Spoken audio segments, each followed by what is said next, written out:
Okay, great. Now all of you are here. Now what I want to say, that as you can see here from what we have read in the previous 6 classes, that we have many hadiths talks about the same thing. Okay, we have many hadiths talks about the same things. Like, let's say what we have read today. Now we were talking about the white hair of the Prophet Muhammad sallallahu alaihi wasallam, and we were talking about the dyeing of the Prophet Muhammad sallallahu alaihi wasallam, the hair, the color of the hair. Was he dyeing his hair or not? So some of the scholars, they said it was like red color. Some of them they said he was not using this color. He was not dyeing his hair. Some of them said that he has white hair. Some of them said he doesn't have. So if you are aware of part of these hadith, or let's say one of these hadith, you will say, for example, and this happens to the new students who doesn't have that full knowledge about one issue of Islam. And let's say in our case, I'm giving you an example, the hair, the white, this is a very simple example, the white hair of the Prophet Muhammad sallallahu alaihi wasallam. Does he have or not? I'm saying like this. This is the only question. So maybe, for example, Brother Ahmed, he didn't read this book, all these informations, all these hadiths that we have mentioned, maybe we have mentioned like 6-7 hadiths only about the white hair of the Prophet Muhammad sallallahu alaihi wasallam, the shape. Sorry. So maybe Brother Ahmed, he only heard about the hadith that says that the Prophet Muhammad sallallahu alaihi wasallam didn't have white hair. Then Brother Ishfaq, for example, he heard that the Prophet Muhammad sallallahu alaihi wasallam had 14 hairs. Brother Ahmed Fasih, okay, and Safat, both of them, they have heard that the Prophet Muhammad sallallahu alaihi wasallam had 20. Okay? Brother Safat and Ryan, they say, how come that the Prophet Muhammad sallallahu alaihi wasallam has hair on his temples? He has on his the top or in the middle of his hair, he has white hair there. So what we will have? We will fight each other. Because why? Everyone will say to the other, you don't know anything. I know the hadith. I have listened to this one. I know that the hadith and I will show you. And the other one will say like this and like that and that. And maybe it will reach to a higher level. Some of them will say that you are innovator in the Sharia, in the Islam. You are innovator. How come you say that the Prophet Muhammad sallallahu alaihi wasallam? I have a hadith that said the Prophet Muhammad sallallahu alaihi wasallam died with no white hair on his head. And the others will say, no, he has 20. No, someone will say he has 40. Why you are exaggerating? Exaggeration in Islam, it is not acceptable. Blah, blah, blah, blah, blah, all these things. We will have this kind of quarrel or discuss a disagreement between us. So what is the reason for that? The reason for that is the knowledge, the extent of knowledge that we have. Okay, the extent of knowledge that we have. Don't treat that the information that you have as it is the only authentic, sound information or hadith that you have, and you only the one who has the proof, and you are the only one who is having the authentic information, and you are the only one who is following the right opinion or the school of thought or the school of fiqh. It's only you.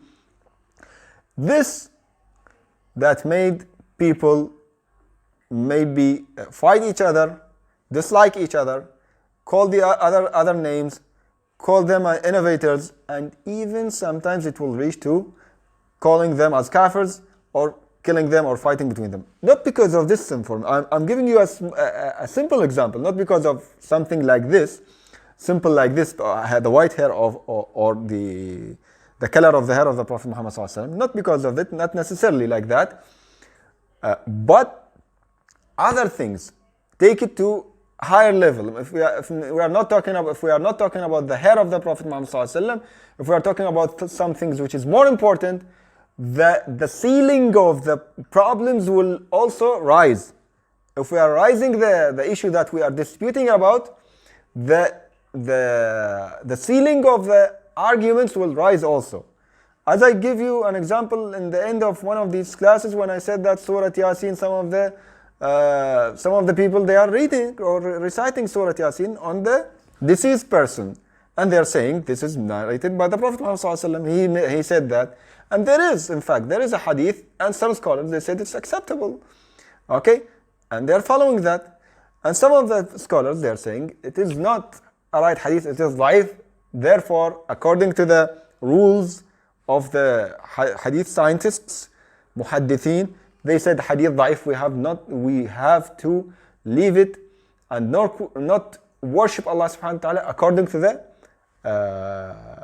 da'if hadith, but we have to work with the hasan and sahih only. The da'if, we cannot worship Allah subhanahu wa ta'ala with da'if only in some 4 conditions they have mentioned. Okay, this is not our scope in this class. I will not mention the conditions. You can go and check on it, and if you have any question, you can ask me later on. If you want to do your search and check on it, and then afterwards you can come to me and ask me about these things. But I'm saying, having information about something, or having information or a scholar's opinion, that doesn't mean that we have the ultimate truth. Exactly. Ultimate truth. It's not like that. Because, as you can see here, as you can see in this simple thing that we are talking about the shape of the Prophet Muhammad ﷺ.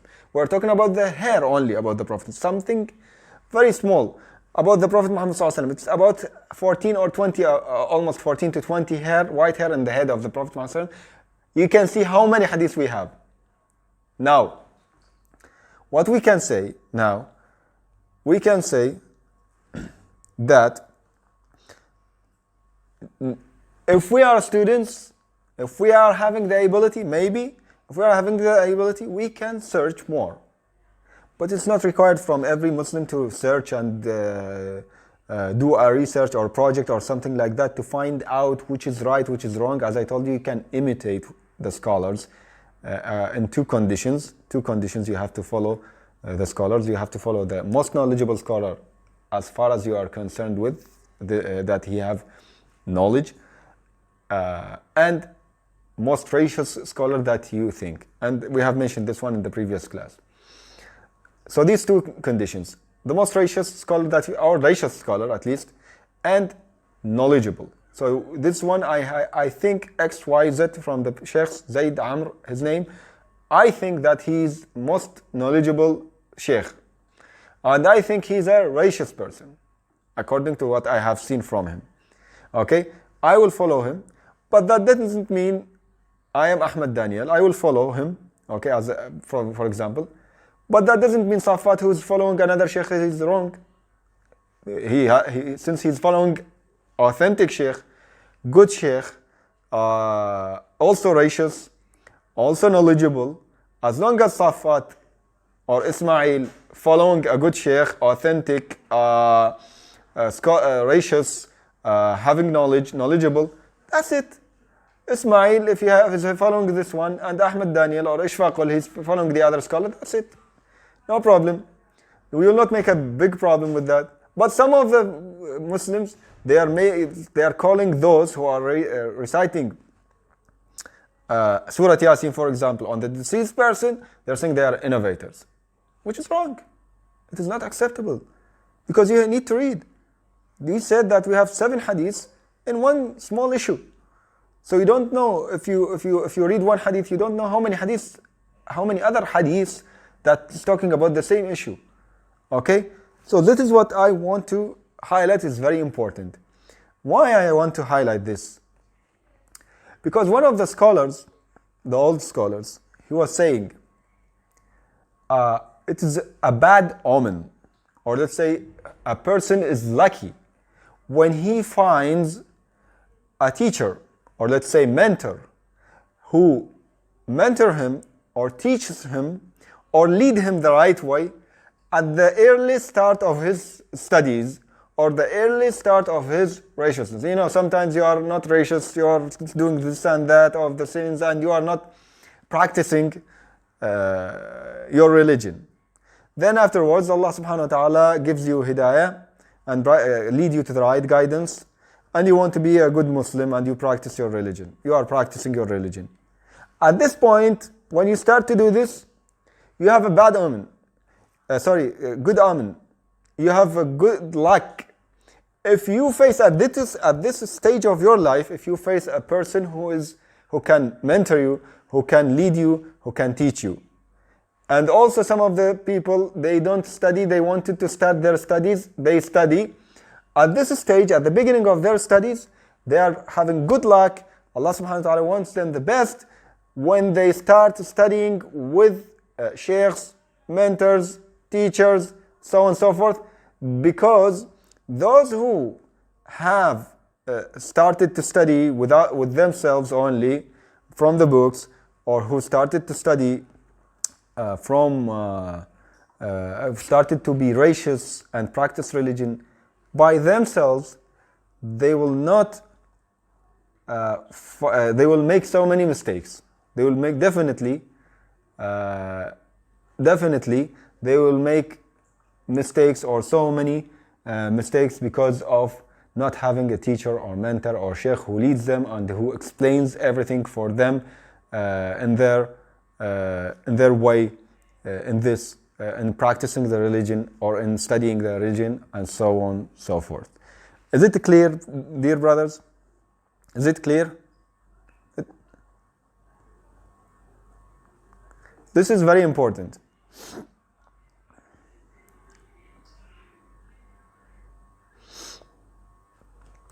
Okay, so we have finished almost 55 minutes. If you have any questions, please ask, and I will answer you.